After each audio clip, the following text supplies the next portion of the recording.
गृहाश्रमी यदृच्छयो कृष्णस्यासीत् सखा कश्चित् ब्राह्मणो ब्रह्मवित्तमः विरक्त इंद्रियार्थेषु प्रशांतात्मा।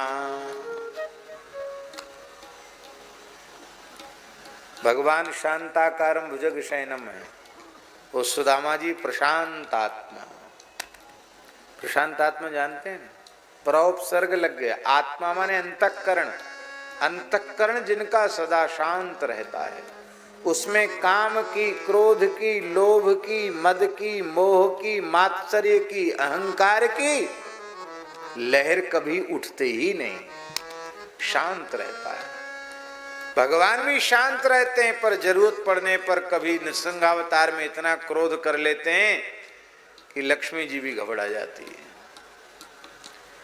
लेकिन भयंकर से भयंकर विकट परिस्थितियों के आने पर भी सुदामा जी का चित्त क्षुब्ध नहीं होता।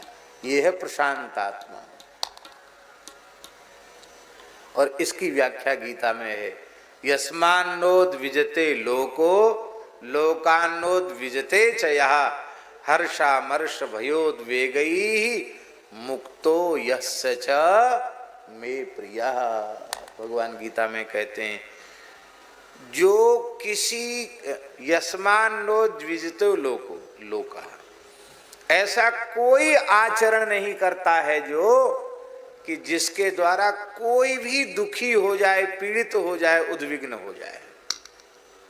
यस्मान्नोद विजते लोको, और संसार के किसी भी विपरीत से विपरीत व्यवहार से जो कभी उद्विग्न नहीं होता, न कभी अपने व्यवहार से किसी को उद्विग्न करता है, न स्वयं कभी किसी के व्यवहार से उद्विग्न होता है, ऐसा जो भक्त है, जो हर्ष से, अमर्ष से, भय से और उद्वेग से मुक्त है, ऐसा भक्त मुझे प्रिय है। ये 12वें अध्याय में भगवान ने कहा है। और जब हम इस श्लोक को बोलते हैं तो हमारे पूज्य गुरुदेव भगवान हमारे दृष्टिपथ में आ जाते हैं। अपने पूरे जीवन में अपने व्यवहार से कभी किसी प्राणी मात्र को पीड़ा उन्होंने नहीं पहुंचाई, और कभी किसी के भी प्रतिकूल से प्रतिकूल व्यवहार से कभी क्षुब्ध नहीं हुए।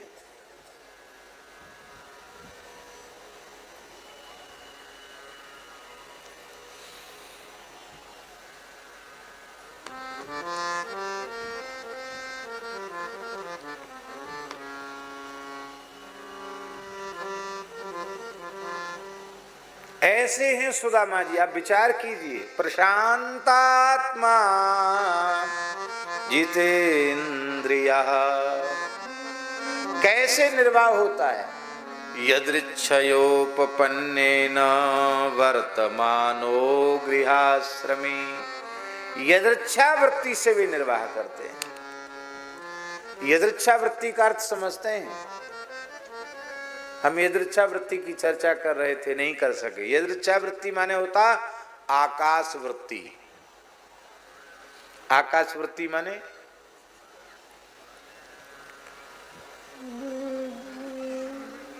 उदर पूर्ति का कोई प्रयत्न न किया जाए, चुपचाप संतोष पूर्वक पड़े हैं, अपने आप भगवत इच्छा से कुछ बिना मांगे जांचे, बिना पुरुषार्थ, बिना प्रयत्न, बिना संकल्प के जो कुछ आ जाए उसी को भगवान की इच्छा मानकर संतुष्ट हो जाना, इसको कहते आकाश वृत्ति। बहुत से लोग होते हैं, उनका ट्रस्ट भी बना होता है, बैंक में पैसे भी जमा होते हैं, जमीन जायदाद भी होती है, और उनसे पूछो कि ये सब मठ मंदिर, इसका खर्च कैसे चलता है, कहते हैं महाराज कोई व्यवस्था नहीं है, आकाश वृत्ति से चलता है। क्या कहते हैं? हमारे महाराज जी कहते थे ये आकाश वृत्ति नहीं, ये पाताल वृत्ति है। ये वृत्ति पाताल वृत्ति, आकाश वृत्ति नहीं है। आकाश वृत्ति कहने का अधिकारी वो है जो सुदामा जी के जैसा निष्काम हो। इसलिए परमहंसों की वृत्ति को आकाश वृत्ति कहा गया। परमहंसों की वृत्ति, सुखदेव जी की वृत्ति आकाश वृत्ति है, सनकादिकों की वृत्ति आकाश वृत्ति है, नारद जी की वृत्ति आकाश वृत्ति, ये आकाश वृत्ति है। उस सर्वोच्च वृत्ति आकाश वृत्ति जिसकी जो आकाश वृत्ति ईमानदारी से बड़े बड़े यतियों को भी दुर्लभ है, वो यदृच्छयोपपन्नेन वर्तमानो गृहाश्रमी। सुदामा जी कहीं भीख मांगने नहीं जाते थे, आकाश वृत्ति से निर्वाह करते थे। तात्पर्य क्या हुआ कि वे जंगल से कंदमूल फल ला करके उसी से अपना निर्वाह करते थे। कभी अमावास्या पूर्णिमासी द्वादशी किसी के मन में प्रेरणा जगी, भैया सुदामा को भी पाव आसेर आटा दे दो, और पहुंच गया आटा। तो सोचते थे चलो आज घर के ठाकुर जी लगता है अन्न का भोग लगाना चाहते हैं, इसलिए ठाकुर जी ने अपने आप अन्न की व्यवस्था कर ली है। और इस तरह से वो उसमें भी बलवे सुदेव आदि करके अतिथियों का सत्कार करके फिर उसको लेते थे। ये है सुदामा जी की वृत्ति। अब कहाँ है? आपने सुन रखा सुदामा चरित्र, क्या वो सुदामा और इस सुदामा में अंतर है?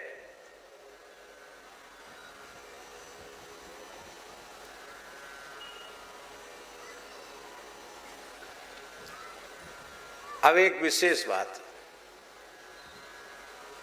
सुदामा जी को तो ये कहा भगवान ने, सुखदेव जी ने, और सुदामा जी की पत्नी के बारे में सुखदेव जी ने बोलना शुरू किया तो क्या बोले? बोले दरिद्रा सीध माना सा, उसको दरिद्रा कह दिया। अरे सुदामा जी को कहीं दरिद्र नहीं कहा उनके विशेषणों में, सुदामा जी की पत्नी को दरिद्रा क्यों कहा? बहुत ध्यान से सुने। सुखदेव जी कोई हमारे जैसे संग्रही महात्मा थोड़े ही हैं, वो तो वस्तुतः परमहंस चक्र चूड़ामणि है। श्री सुखदेव जी महाराज की दृष्टि में संसार की किसी वस्तु की चाह किसी भी निमित्त किसी के मन में आ गई है, साधक के मन में आ गई है, वो दरिद्र है। जिसको संसार की किसी वस्तु की चाह है वो दरिद्र है। सुदामा जी अचाह हैं, कुछ नहीं चाहते, पर सुदामा जी की पत्नी चाहती है। क्यों चाहती है?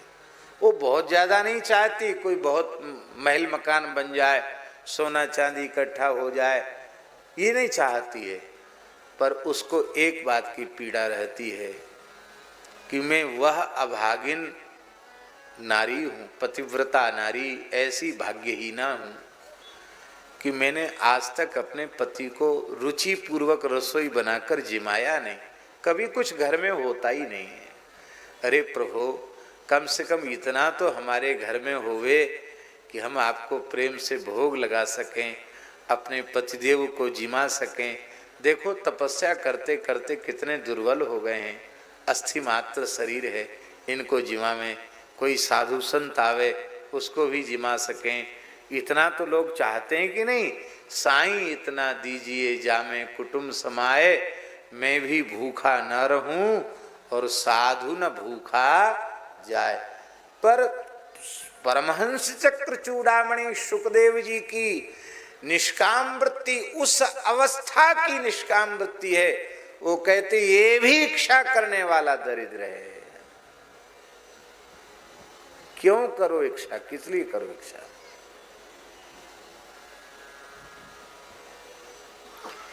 अच्छा एक बात बताओ, हम इच्छा करें क्यों? भगवान नहीं जानते हैं क्या? या तो उनको अज्ञानी समझ लो कि वो कुछ जानते ही नहीं, कुछ समझते ही नहीं है। उनकी समझ तो सा भारती भगवती तो यदि ये दासी, बाग देवता भगवती सरस्वती जिनकी दासी है, जिनकी भक्ता है, उन भगवान में बुद्धि की कमी है क्या? सब जानते हैं।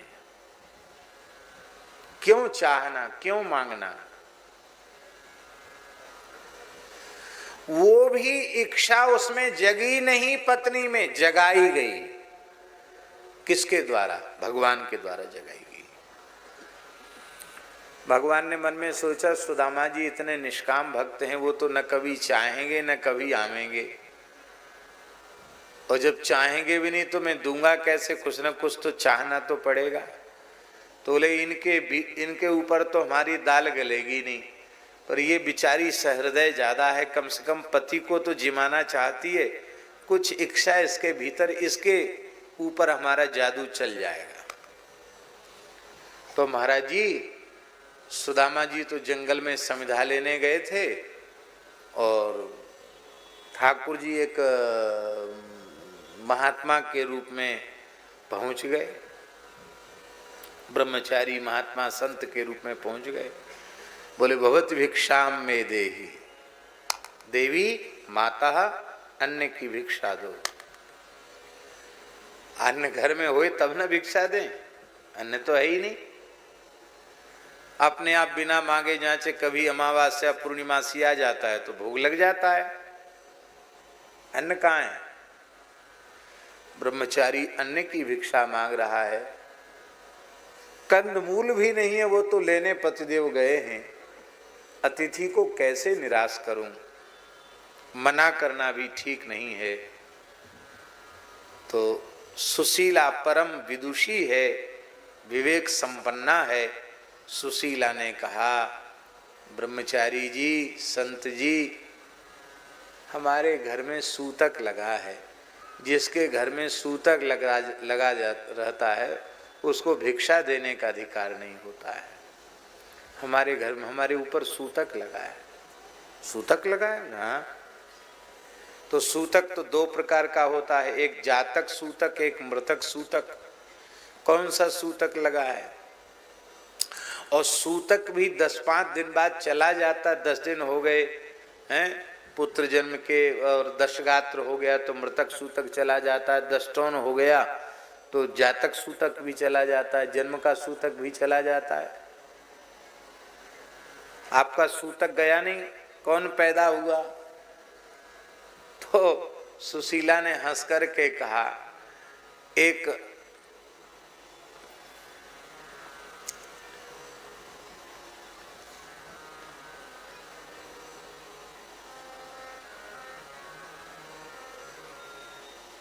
दरिद्र रूपी पुत्र ने जन्म लिया है।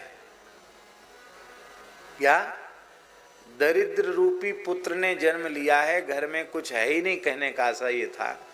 और महाराज, ये सूतक ऐसा है ना कि मैं जब से इस घर में आई हूं, जब तक रहूंगी, लगता ये सूतक कभी उतरेगा नहीं है। 10-5 दिन वाला सूतक नहीं है ये, सूतक कभी उतरने वाला नहीं, जीवन भर का सूतक है। इसलिए ब्रह्मचारी जी मैं प्रणाम करती हूँ। आपको धैर्य हो तो कुछ देर बैठिए, मेरे पतिदेव कुछ कंदमूल लेके आते होंगे तो मैं उसमें से आपको कुछ दे दूंगी। अन्न तो नहीं है, सूतक लगा है, कैसे भिक्षा दूं? भगवान ने मुस्कुरा कर कहा, देवी तुम्हें पता नहीं है,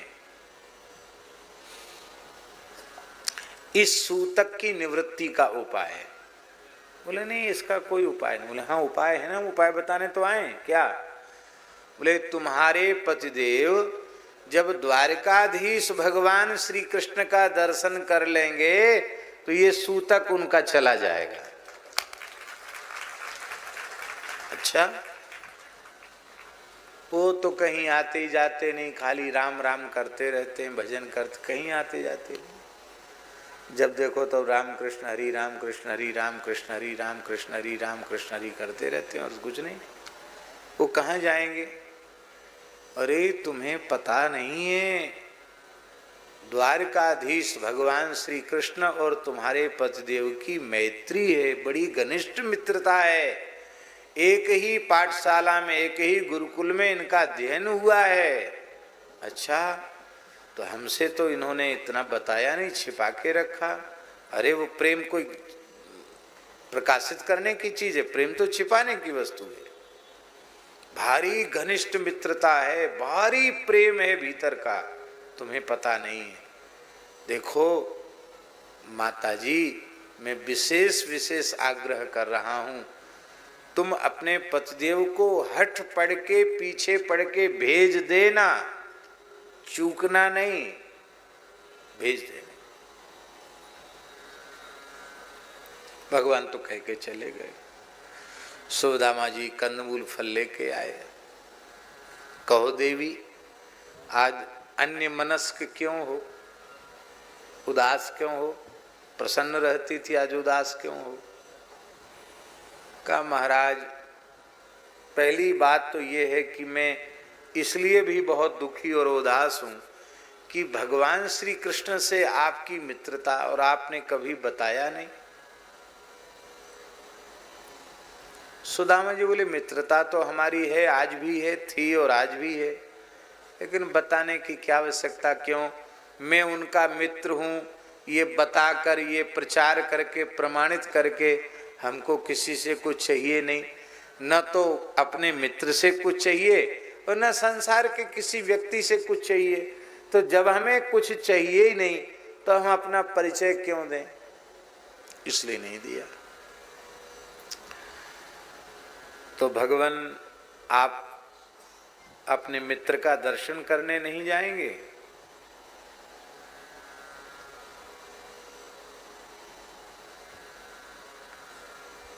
सुदामा जी बोले हम जाएंगे तो कलंक लग जाएगा मित्रता को।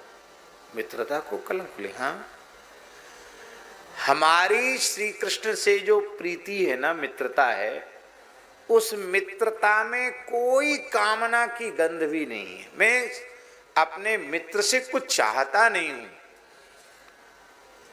और मैं अकिंचन ब्राह्मण जब वहां जाऊंगा तो इसका अर्थ यही समझा जाएगा कि एक अत्यंत निर्धन व्यक्ति, कंगाल व्यक्ति, अकिंचन व्यक्ति अपनी मित्रता की दुहाई देकर द्वारकाधीश श्री कृष्ण से कुछ मांगने के लिए गया है।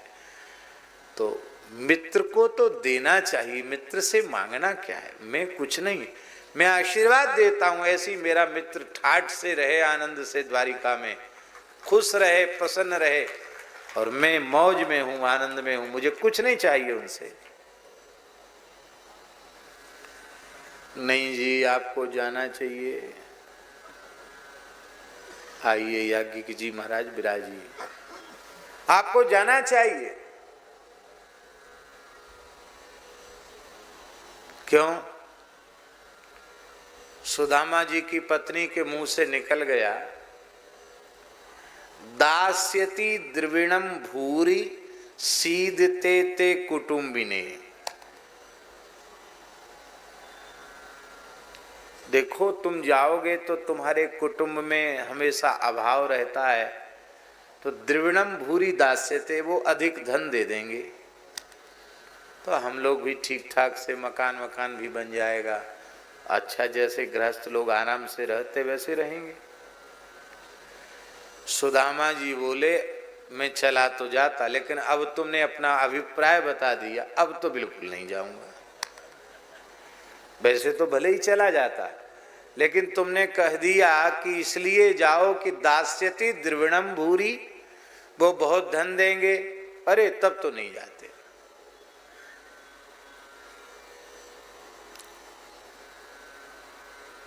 करह वाले महाराज जी, परम सिद्ध संत श्री रामदास जी महाराज, परम पूज्य श्री रामदास जी महाराज, करह बिहारी सरकार, करह वाले महाराज जी, उनके एक सेवक थे आगरा में, बाबूजी बाबूजी कहते थे उनको, बड़े अच्छे सत्संगी थे और भगवान की दया से श्रीमंत भी थे, भरे पूरे थे। उन्होंने करह बिहारी महाराज जी से प्रार्थना की कि मामा जी की, बक्सर वाले श्री नारायण दास जी भक्तमाली जी महाराज की कथा का समय मिल जाए। तो जानते थे महाराज जी बहुत व्यस्त रहते हैं, और ब्रह्मास्त्र यही है कि बड़े कोई संत आज्ञा कर दें तो समय निकल जाएगा। तो पूज्य करह वाले महाराज जी से कहा कि हमको समय दिलवा दीजिए। उनके सेवक थे, तो उन्होंने मामा जी से कहा कि इनको थोड़ा ध्यान में रखना, इनको समय दे देना। तो आगे तक वो व्यस्त थे, तो उन्होंने कहा इतने समय तक हम बहुत अधिक व्यस्त हैं, इसके आगे का कोई समय हम विचार कर लेंगे, जरूर दे देंगे। आप लोग अन्यथा नहीं मानना, धनी मानी पुरुषों का कुछ न कुछ धन का दोष तो उनमें रहता ही है। खैर खून खांसी खुशी बैर प्रीति मदपान, रहीमन दावे ना दवें जानत सकल जहान।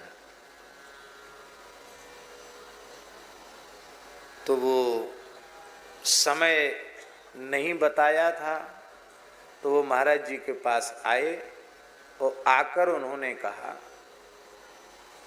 कि महाराज जी कथा ठीक ठाक होगी, सेवा भी अच्छी होगी,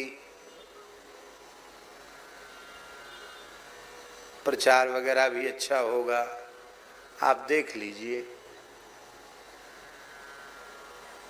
बस इतना सुनना था नहीं। बोले अब कोई कहे, भगवान आकर के कहें तो तुम्हारे यहाँ कथा नहीं होगी। हमको जिन संतों से गुरुजनों से कथा की सेवा की आज्ञा मिली है, प्रसाद मिला है, उनकी जूठन खाकर हमने प्राप्त किया है, वो बेचने के लिए नहीं मिली ये कथा कि तुम अपने पैसा संपत्ति दिखा करके अच्छी सेवा हो जाएगी, अच्छा प्रचार होगा, बड़ा माल पानी मिलेगा, वहाँ कथा का समय दे दो। हमारे यहाँ अमीर गरीब और शहर और गांव का भेद नहीं है, बस योग जिसका बन जाए।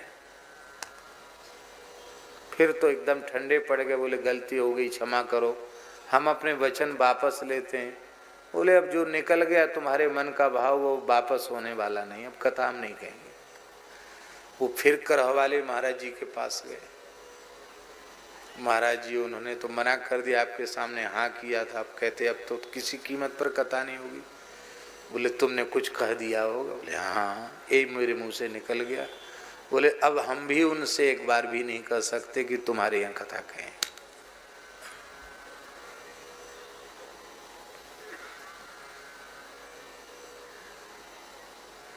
ऐसे ही ऐसा जीवन जिनका होता उन्हीं को महात्मा कहते हैं।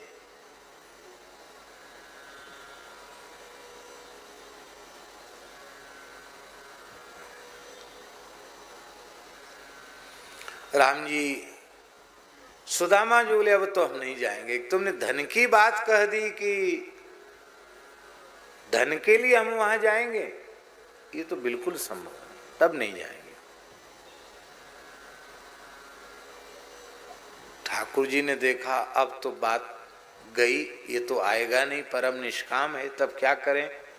उर प्रेरक रघुवंश विभूषण ठाकुर जी हृदय में बैठ गए। ऐसी बात बोल दी सुदामा जी की पत्नी ने कि सुदामा जी व्याकुल हो गए, विरह से व्यथित हो गए।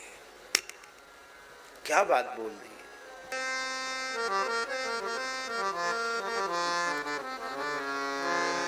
अयम ही परमो लाभो उत्तम श्लोक दर्शनम। अयम ही परमो लाभो उत्तम श्लोक दर्शनम। हे पतिदेव, क्या आप अपने प्राण प्यारे मित्र श्री कृष्ण का दर्शन भी नहीं करना चाहते हैं क्या? अरे गुरुकुल छोड़े कितने दिन हो गए, क्या अपने मित्र से मिलने की भी इच्छा तुम्हारी नहीं है? इतना सुनते ही सुदामा जी व्याकुल हो गए। विरही तो हैं ही हैं। किते दिन वे जू गए बिनु देखे, किते दिन वे जू गए बिन देखे, वे जू गए बिनु देखे, वे जू गए बिनु देखे, किते वे जू गए बिन देखे।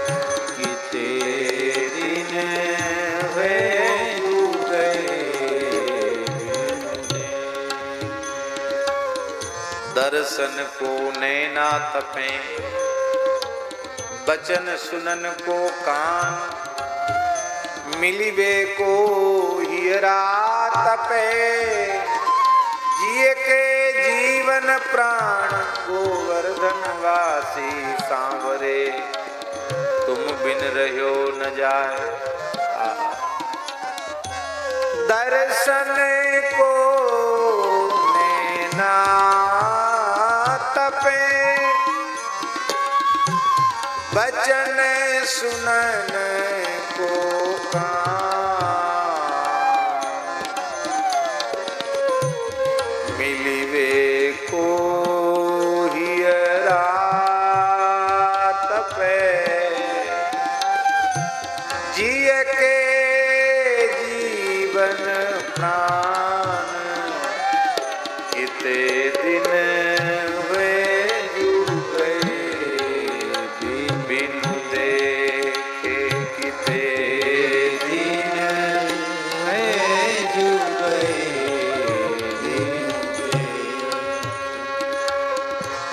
हे रघुनंदन प्राण प्रीते, तुम बिन जियत बहुत दिन बीते। हे रघुनंदन प्राण प्रीते, तुम बिन जियत बहुत दिन बीते। हे यदुनंदन प्राण प्रीते, तुम बिन जियत बहुत दिन बीते।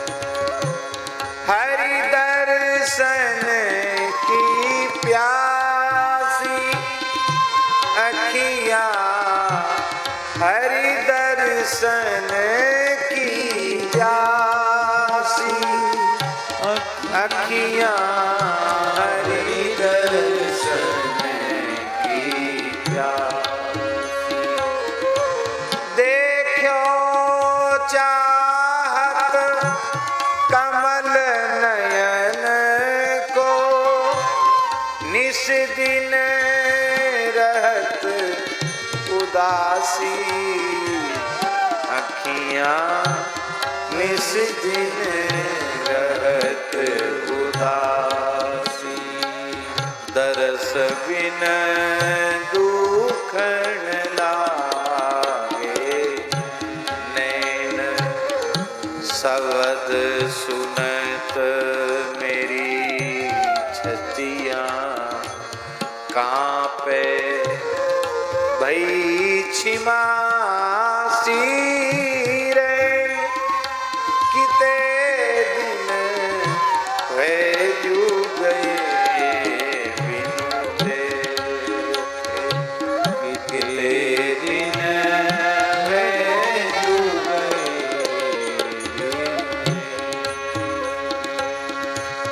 कब मिली हो रघुनाथ हमारे, कब मिली हो रघुनाथ,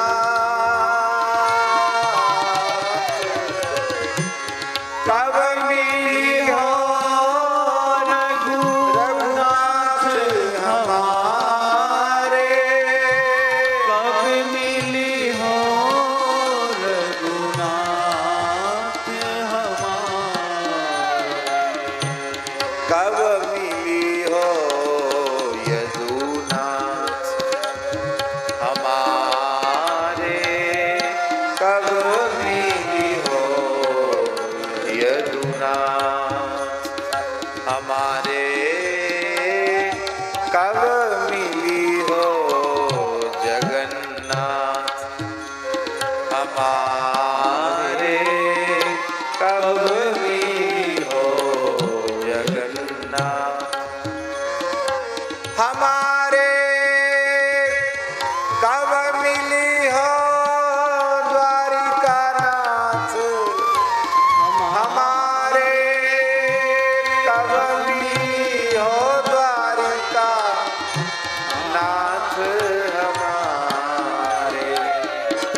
कब मिली हो यदुनाथ हमारे, कब मिली हो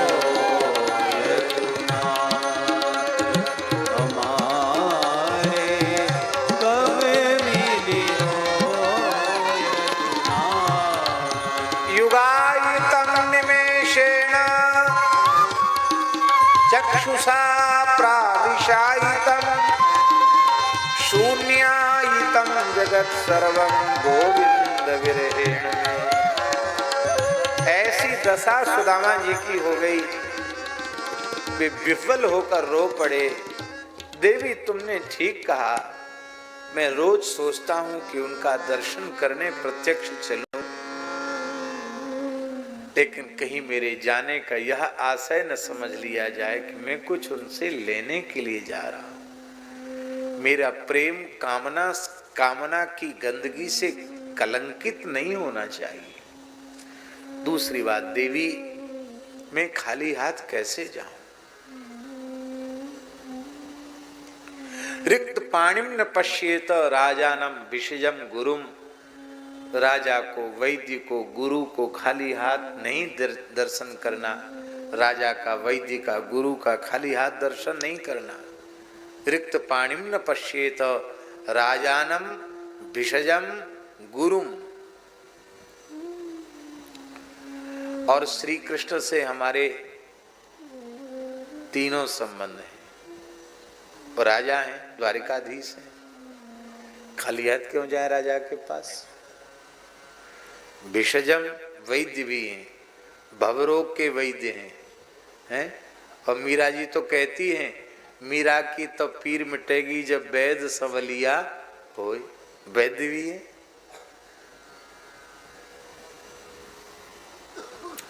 विरह व्याधि उनके दर्शन से ही दूर होगी। और गुरु भी हैं, कृष्णम वंदे जगत गुरु, गुरु भी हैं। तो तीन तीन संबंध जिनसे हैं, उनके हाथ खाली हाथ कैसे जाऊं?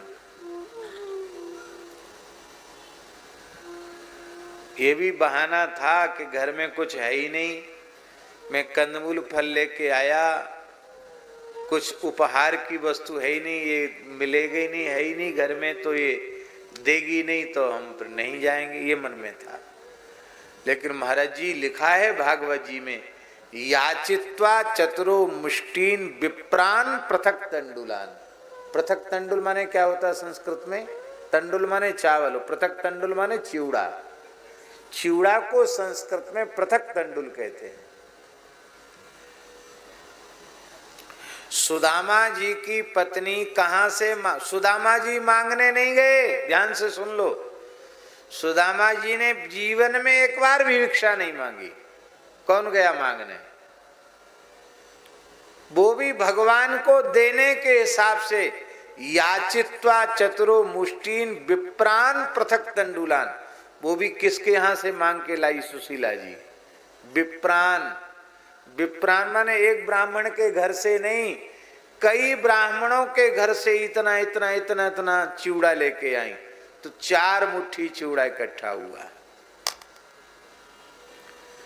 तावध्वा चैल खंडे न, उसको चैल खंड, चैल खंड माने होता फटा पुराना कपड़ा, पुराना कपड़ा, उसमें बांधा। जैसी बांधने में थोड़ी गांठ लगाने की कोशिश की, वो फट गया, पुराना कपड़ा था। फिर उसको दुल्लर तिल्लर कर दिया, ऐसी लपेटते लपेटते वो कपड़ा इतना बड़ा हो गया। वो मुट्ठी तो 4 मुट्ठी चिवड़ा थे, लेकिन वो पोटली इतनी बड़ी हो गई। बोले ये उपहार है, ले जाओ। सुदामा जी ने थोड़ा विनोद में कहा, देवी हैं द्वारकाधीश के पास भेज रही हो, जिनकी स्वर्ण की द्वारिका है, और ये फटे पुराने कपड़े में। आजकल क्या है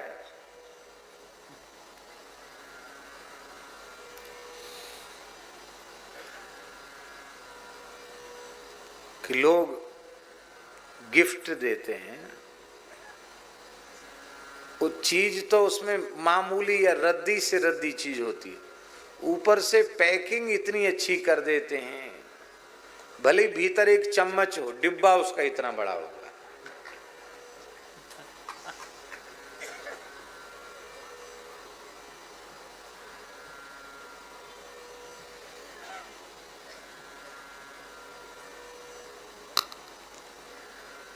कहीं लौकिक बात है, बाबूजी ने सुनाई, इनके कहीं कोई संबंध तय हुआ होगा, वहां गए, कोई लड़के का, जो भी हो, मैं भूल गया मैं, तो गए, वहां से उन्होंने गिफ्ट दी, इतने बड़े बड़े कार्टून, एकदम ऊपर से चमकीली पन्नी लगी हुई और एकदम आकर्षक पैकिंग। अब ट्रेन में ये लोग बैठ के आए, किसी को बैठ, खुद भी नहीं बैठे उस पर, किसी को बैठने नहीं, बड़ी सावधानी से लाए, कार्टूनों में क्या है। और टीटी से भी झगड़ा हो गया, वो कहता लगेज लाओ, पैसा लाओ, उसको भी नहीं दिया, और खड़े खड़े उसको लेकर के गए बालेश्वर, और सबको उत्सुकता लगी थी कि क्या गिफ्ट मिली है देखो, तो उसको जैसे ही खोल के देखा तो उसमें तरबूजे थे इतने बड़े बड़े।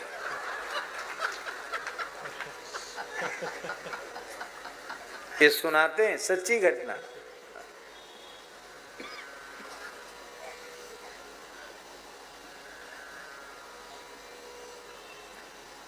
सुदामा जी की पत्नी ने कहा, ऊपर से फटे पुराना कपड़ा जरूर हो, पैकिंग अच्छी भले ही न हो, लेकिन भीतर प्रेम रस में सने हुए चिवड़े हैं।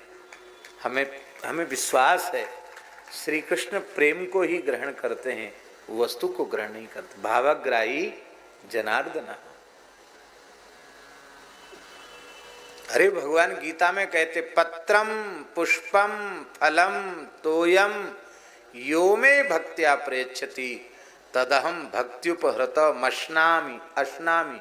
अशुंग भोजने से स्नामी बनता है, मैं खा लेता हूँ, उसको ग्रहण कर लेता हूँ। केवल पत्ता, ये भी नहीं कहते कि हम बिल्व का पत्ता खाएंगे, तुलसी का पत्ता खाएंगे, आक धतूरे का नहीं खाएंगे, ये भी नहीं कहते ठाकुर। पत्रम, गीला पत्ता की सूखा पत्ता भी नहीं कहते, पत्रम, कोई भी पत्ता केवल भाव से दे, पत्र ले लूंगा, पुष्प ले लूंगा, केवल जल ले दे। ऐसा कौन होगा प्रेम का आदर करने वाला? तुलसी दल मात्रेण जलस्य चुलुकेन वा विक्रीणीते स्वमात्मानं भक्तेभ्यो भक्तवत्सला। एक तुलसी दल, एक चुल्लू जल पर अपने आप को बेच देने वाला परमात्मा के अतिरिक्त ऐसी उदारता और किसी में संभव नहीं। सुदामा जी द्वारिका तक पहुंच गए। अब एक और प्रसिद्धि है कि सुदामा जी ने द्वारपालों से पूछा और द्वारपाल बड़े तिरस्कार करने लगे, ऐसा भी कई लोग कहते हैं। ये सब बात कपोल कल्पित है, मनगढ़ंत है। भगवान ब्रह्मण्य देव हैं, उनके दरबार में किसी साधु और ब्राह्मण के लिए द्वारपाल खड़े नहीं किए गए हैं। ब्राह्मणों का, संतों का आदर होता है, पर सुदामा जी ने द्वारपाल की मर्यादा रखी और उन्होंने कहा,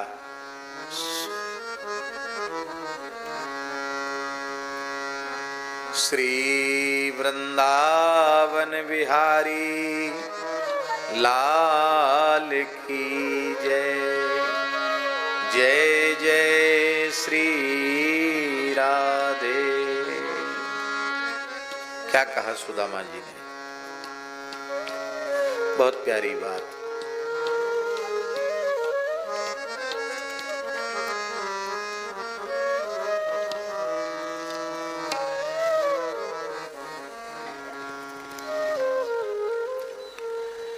शीस पगा,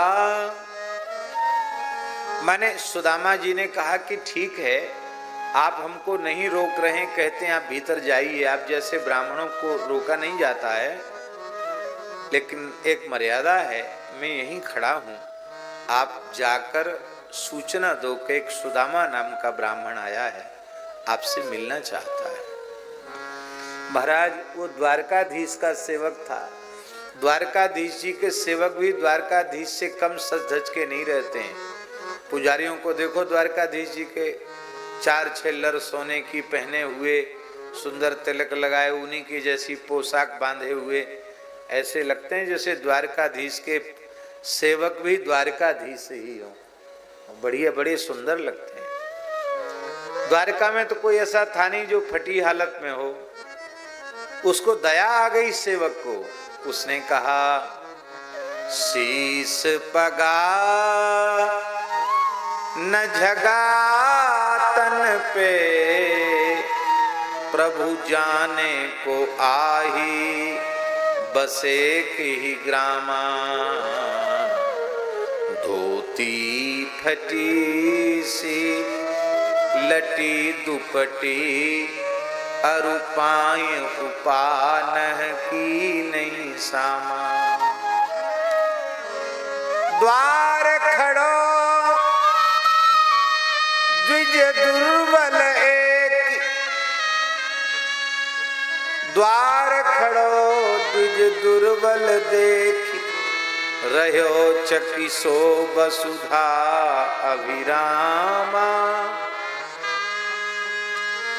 पूछत दीन दयाल को धाम, बतावत आपनो नाम सुदाम। ये 3 अक्षर का नाम जैसे ही भगवान के कान में पड़ा, ठाकुर जी दौड़े। कैसे दौड़े? प्रियादास जी के शब्दों में, देखो श्याम आयो मित्र, चित्रवत रहने को, हित को चरित्र दोरी, रोई गरे लागे। मानो एक तन भयो, लयो ऐसे लाए छाती, नयो यह प्रेम छूटे, नाही अंग पागे। आई सुधी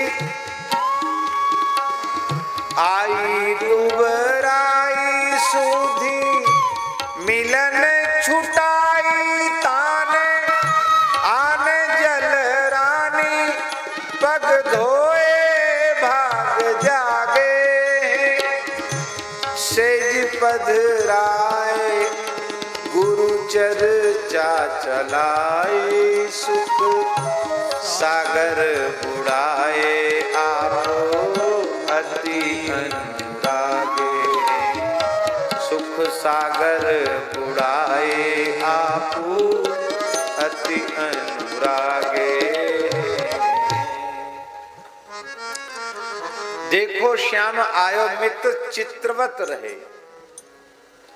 भगवान चित्र लिखित से रह गए। स्वप्न है कि जागृत है? वस्तुतः क्या मेरा प्राण प्यारा मित्र सुदामा आया? हाँ हाँ, सुदामा जी आए। दौड़े ठाकुर जी और दौड़े, रोए गरे लागे। रोते हुए भगवान सुदामा जी के गले से लग गए। कैसे आलिंगन किया दोनों ने।